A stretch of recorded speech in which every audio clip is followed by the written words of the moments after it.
Corona महामारी की दूसरी लहर से सुरक्षा के लिए संक्रमण की चेन को तोड़ने के लिए प्रदेश में लॉकडाउन की बहुत ज़रूरत थी। इसलिए सरकार ने कोरोना कर्फ्यू लागू किया। इससे कोरोना के केस तो कम हुए, कोरोना से लोगों का ज़्यादा संख्या में बचाव तो हुआ, लेकिन इसी बीच कई लोगों की नौकरी भी चली गई। इस बीच कुछ लोगों ने अवैध धंधे शुरू कर दिए, जिनकी नौकरियां इस दौरान गईं। ऐसा ही एक मामला नोएडा से सामने आया है। यहाँ पर नौकरी जाने के बाद एक युवती ने ऐसा काम शुरू किया जिसके बाद अब पुलिस ने उसे जेल पहुँचा दिया है। ये युवती एक बड़ी कंपनी में 35,000 सैलरी पर काम करती थी, जिसकी नौकरी अप्रैल के महीने में चली गई।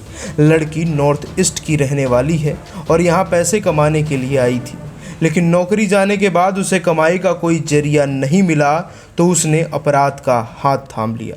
अब वह अपने दोस्त के साथ नोएडा से शराब खरीदने लगी और फिर उसे दिल्ली में जाकर अपने जानने वालों को बेचने लगी। ऐसा करने पर उसे हर पौवे पर 20 रुपये का मुनाफा होता था।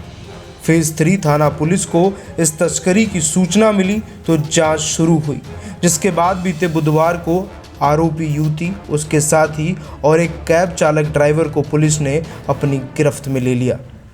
पुलिस ने जानकारी दी कि तीनों आरोपियों के पास से कुल 120 पौवे रॉयल स्टैग, अंग्रेजी शराब और एक गाड़ी बरामद हुई है। कैब का ड्राइवर धर्मेश और युवती का साथी अदौन इस काम में उसकी मदद करते थे। पुलिस का कहना है कि युवती को हिंदी समझने में थोड़ी दिक्कत है, लेकिन फर्राटेदार अंग्रेजी बोलती है। तीनों को शराब ठेके के पास एक गली से पकड़ा गया है।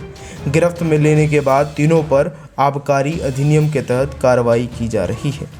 ये खबर नहीं, कहीं न कहीं समाज का आईना भी है कि लॉकडाउन लगने के बाद जिस तरह से व्यापार बंद हुए, उद्योग बंद हुए, उसी के साथ ही कई लोगों की नौकरियां भी चली गई।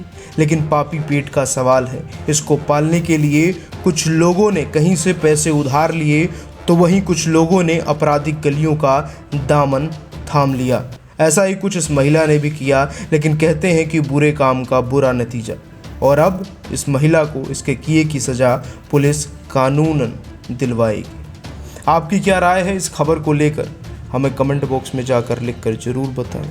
और उत्तर प्रदेश से जुड़ी ऐसी तमाम खबरों को देखने के लिए अब आप भी सब्सक्राइब करना बिल्कुल भी ना भूलें। VK news UP. धन्यवाद।